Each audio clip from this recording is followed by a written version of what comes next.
Force on a two parallel current carrying conductor और wire. दो तार लेंगे जो जिसमें करंट फ्लो होगा, पैरेलली रखेंगे और उसके बीच में हम लोग फोर्स को फाइंड करने का कोशिश करेंगे। क्यों होगा फोर्स ये भी बताते हैं। जैसे ये वायर पहला है, ये वायर आपका दूसरा है, ये वायर I1 इसमें करंट फ्लो कर रहे हैं, ये वायर में I2 फ्लो कर रहे हैं, ये फर्स्ट वायर है, ये आपका सेकेंड वायर है। आप जानते हैं यहाँ वायर नहीं है, अकॉर्डिंग टू ऑरस्टेड ये वायर नहीं है, इसके चारों तरफ एक मैग्नेटिक फील्ड क्रिएट है क्योंकि ये करंट कैरिंग वायर है और इसके तरफ भी एक करंट कैरिंग कंडक्टर, ठीक है, करंट कैरिंग कंडक्टर है तो इसके पास भी मैग्नेटिक फील्ड है। तो एक सिंपल सा लॉजिक बनता है, जैसे यहाँ नॉर्थ है, यहाँ पर भी नॉर्थ है, रिपल्सन देखने को फोर्स मिलता है रियल लाइफ में, और अगर यहाँ नॉर्थ है, यहाँ तुम्हारा साउथ है तो यहाँ अट्रैक्शन देखने को मिलता है, यहाँ रिपल्सन देखने को आपको मिलता है।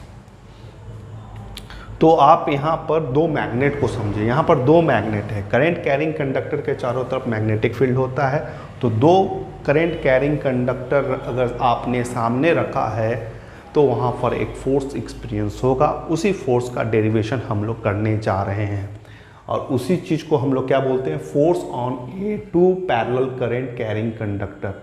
इसमें खास बात क्या है, दोनों तार आपस में पैरेलल होगा और करंट कैरिंग कंडक्टर होगा, ठीक है।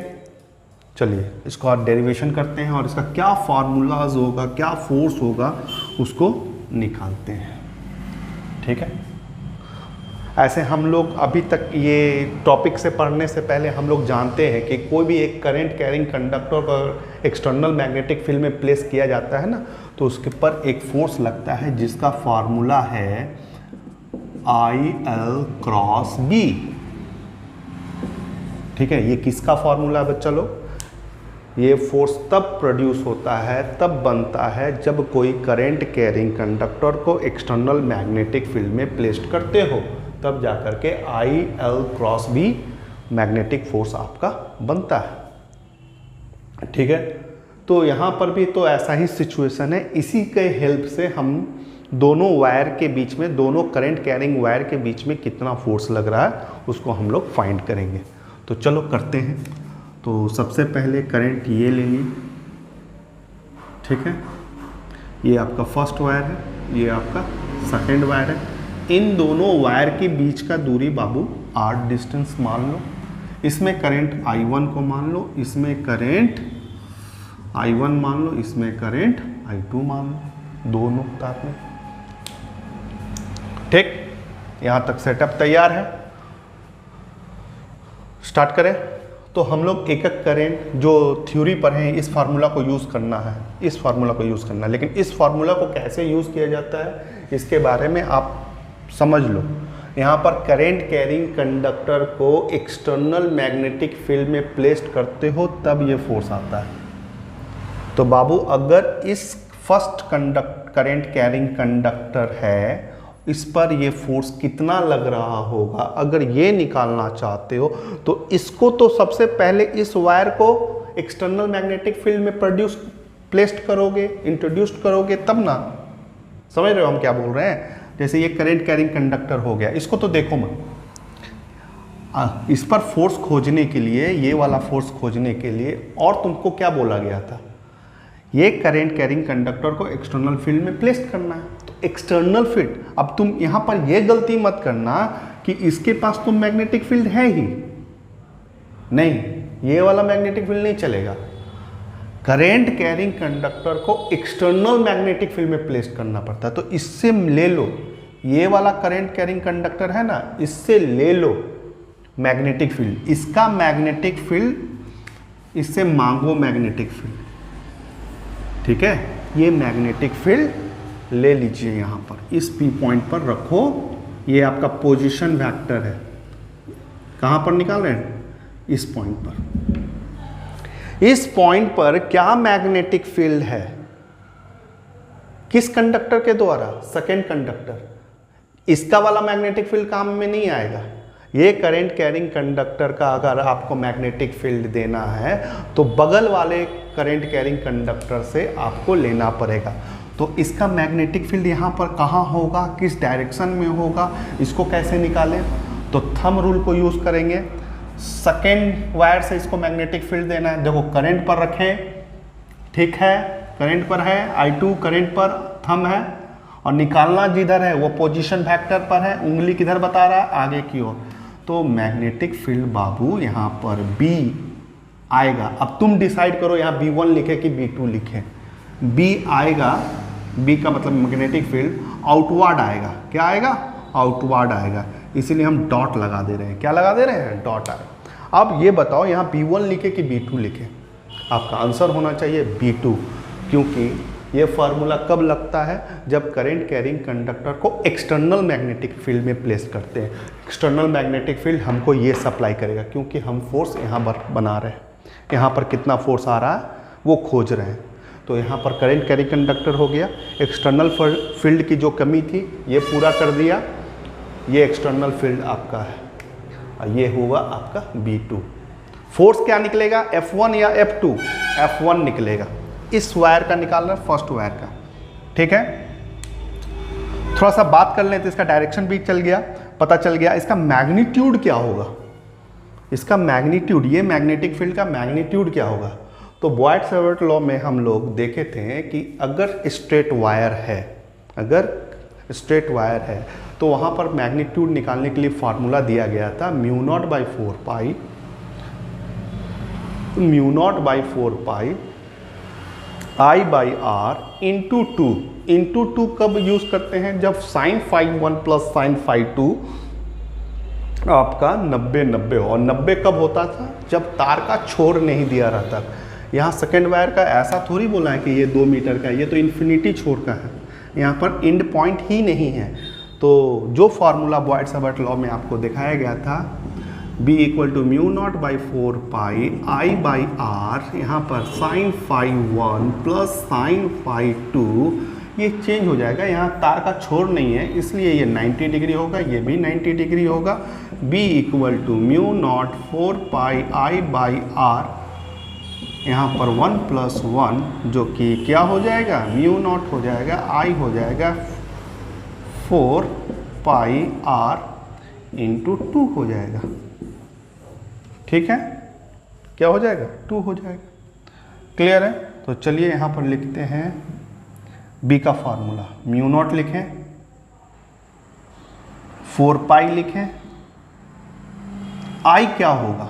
I2 लिखना पड़ेगा। I2, क्योंकि ये ना मैग्नेटिक फील्ड है, I2 लिखेंगे। R क्या होगा? यही बीच का दूरी दोनों का सेम है, R होगा, इंटू 2 होगा, इंटू 2 होगा। ये मैग्नेटिक काट, इसको कट मत कीजिएगा, क्योंकि μ0/4 पाई रखिएगा ना फार्मूला में, तो उसको डायरेक्ट वैल्यू 10⁻⁻7 बैठा सकते हैं। जैसे μ0/4 पाई, इसका वैल्यू 10⁻⁻7 है। अगर इसको देख रहे हैं कि ये 2 से कट जाएगा, शॉर्ट करेंगे, अरे क्यों करेंगे? यहाँ पर फिर 2 पाई लिखना पड़ेगा। इसका डायरेक्ट वैल्यू तब आप बैठा नहीं पाइएगा, फिर इसको सॉल्व कीजिएगा। इसको ऐसा ही फॉर्म में रखा कीजिए, ठीक है। बहुत जगह कटा हुआ आपको मिलेगा, उससे कोई दिक्कत नहीं है, काट भी सकते हो, नहीं भी कट सकते हो। न्यूमेरिकल्स बनाने में ये आसान होगा। तो ये तुम्हारा B2 खोज लिए, ये मैग्नीट्यूड खोज लिए, इसका डायरेक्शन खोज लिए, डॉट है, ठीक। अब फोर्स खोजना है। सिर्फ फोर्स नहीं खोजना, फोर्स एक वेक्टर क्वांटिटी है, इसका मैग्नीट्यूड और डायरेक्शन दोनों खोजना है। तो कैसे खोजें? तो फ्लेमिंग लेफ्ट हैंड रूल से पहले डायरेक्शन खोज लेते हैं। फ्लेमिंग लेफ्ट हैंड रूल से direction, father mother child. Father F का मतलब फोर्स, मदर M का मतलब मैग्नेटिक फील्ड, और ये तुम्हारा करंट, C से चाइल्ड जो बोल रहे हैं करंट। मैग्नेटिक फील्ड किधर है आपका? ये तो आउटवर्ड है, तो ये उंगली तुम्हारा आउटवर्ड होना चाहिए। करंट किधर है? करंट तो ऊपर की ओर है, ठीक है। करंट ऊपर की ओर है, तो फोर्स किधर बन रहा है? फोर्स तुम्हारा देखो इस तरफ बन रहा है, फोर्स तुम्हारा इस तरफ बन रहा है। तो पहला फोर्स इसी पॉइंट से दे देते हैं, ठीक है। फोर्स आपका F1 यहाँ बन रहा है, ये डिस्टेंस आपका R है। फोर्स खोज लिए। अब ये फोर्स का मैग्नीट्यूड क्या होगा, ये तो डायरेक्शन खोज लिए, ये डायरेक्शन इनवर्ड आया, तो ये है कितना, F1 खोजना है आपको। तो F1 खोजने के लिए कौन सा फार्मूला लगाएंगे, ये ILB साइन 90 डिग्री, इसके बीच का एंगल कितना है 90 डिग्री है, FILB, तो यहाँ पर I कितना है आपका, पहला फोर्स है तो I1 लगाएंगे, लेंथ हो गया B2 लगाएंगे, ठीक। L जब भी इन्फिनाइट लेंथ का दिया रहे ना तो उसको यूनिट लेंथ बना करके बना लो, यूनिट लेंथ कर लो। तो F1 equal to I1 B2 हो गया बच्चा, B2 का वैल्यू देख करके लिख दो, म्यू नॉट हो गया 4 पाई हो गया, ठीक है। 2 को आगे लिख दे रहे हैं, 2 I1 I2 बाई R हो गया, और ये आपका फोर्स का फार्मूला आ गया, डेरिवेशन खत्म।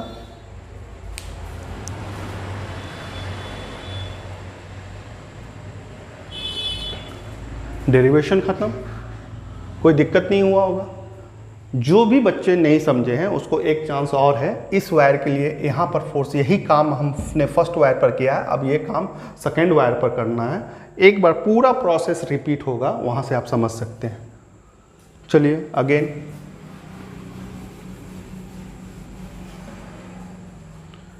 फिर से वही वायर तुमको दिखाने समझाने के लिए अलग से बना देते हैं, वही डिस्टेंस R रखेंगे, ठीक है। इसमें I1 होगा, इसमें I2 होगा, ये फर्स्ट वायर होगा, ये तुम्हारा सेकेंड वायर होगा, क्लियर है। लेकिन इस बार हम लोग फोर्स यहाँ पर निकालना चाहते हैं, ये P पॉइंट होगा, तो यहाँ ये वाला वायर से हम लोग क्या लेंगे, मैग्नेटिक फील्ड मांगेंगे, ठीक है। पोजीशन वेक्टर इधर होगा, क्लियर है।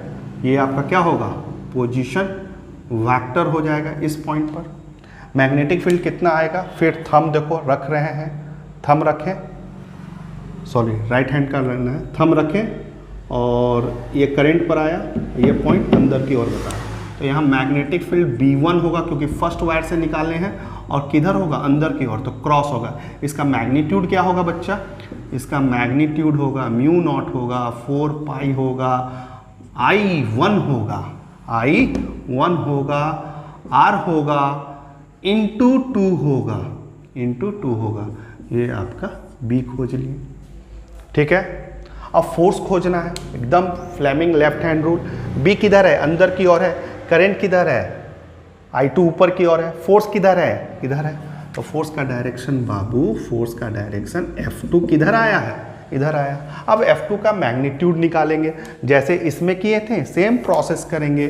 F2 निकालने के लिए फार्मूला, यही मेन फार्मूला है, F2 equal to ILB sine 90 degree हो जाएगा। F2 लिख रहे हो तो यहाँ I क्या होगा, I2 हो जाएगा बच्चा, ये लेंथ क्या हो जाएगा, यूनिट लेंथ ले लोगे, यूनिट लेंथ करके बना लोगे, तो I2 हो गया, B1 हो गया, ठीक है, यहाँ 1 हो गया।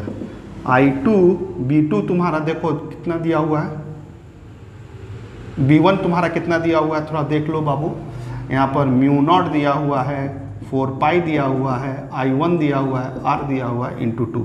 इसको फ्रेश करके लिख लो और आपको एक देखने को क्या मिलेगा, mu naught 4 pi I1 I2 2 I1 I2 by R। आपको यह देखने को मिलेगा कि दोनों का मैग्नीट्यूड सेम है, दोनों का मैग्नीट्यूड सेम है, मिला लो, म्यू नॉट 4 पाई, म्यू नॉट 4 पाई 2 I1 I2 R, यहाँ पर भी वही है। तो इन दोनों का बीच का जो भी पैरेलल टू कंडक्टर है उसमें मैग्नीट्यूड तो आपका सेम ही आने वाला है, ठीक है।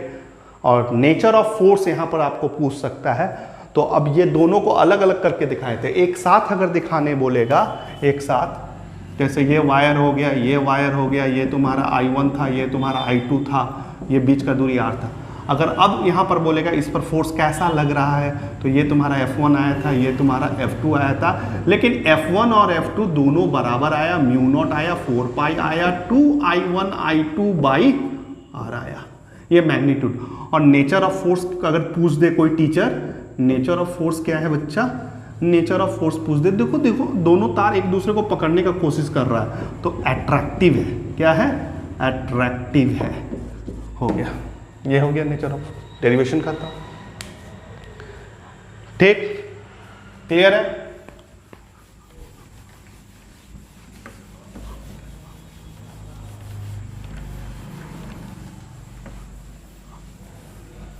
अगर आपको तार में यहाँ पर जैसे दोनों तरफ करंट सेम दिए हैं, तो अगर ये ऐसा तार है और पैरेलली है, ये फर्स्ट वायर है, ये सेकेंड वायर है, और इसके बीच का दूरी r है, और यहाँ पर फोर्स पूछ रहा है कि इन दोनों के बीच में कितना फोर्स लगेगा। एकदम फोर्स वही लगेगा, म्यू नॉट लगेगा, 4 पाई लगेगा, 2I1 I2 बाई r लगेगा।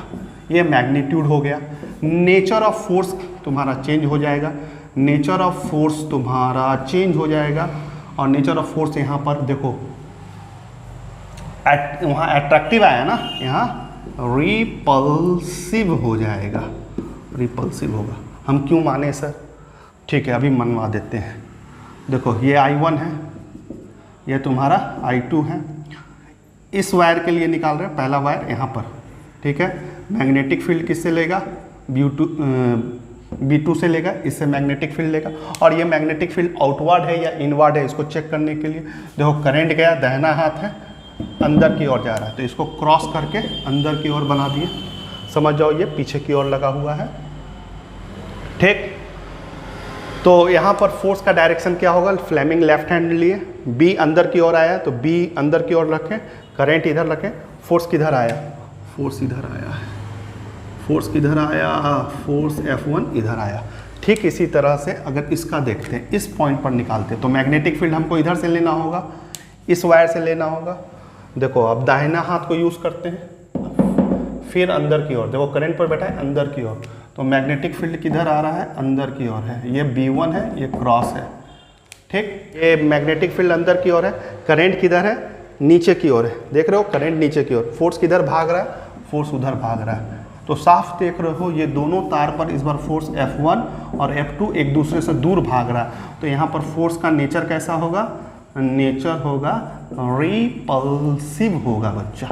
ठीक है, जब न्यूमेरिकल्स बनाइएगा, अगर दोनों तार में अगर ऐसा करके बहुत सारा तार आता है, अगर रिपल्सिव और रिपल्सिव आएगा तो ऐड कीजिएगा, अट्रैक्टिव प्लस अट्रैक्टिव आएगा तो ऐड कीजिएगा।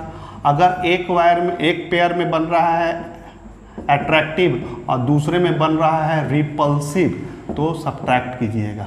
क्या कीजिएगा? सब्ट्रैक्ट कीजिएगा। न्यूमेरिकल्स में ये चीज़ ध्यान रखिएगा, और जो ज़्यादा वैल्यू का होगा उसी का आपका साइन लग जाएगा। तो ये था force on A 2 parallel current carrying conductor और वायर का डेरिवेशन। ठीक है, ओके, थैंक यू।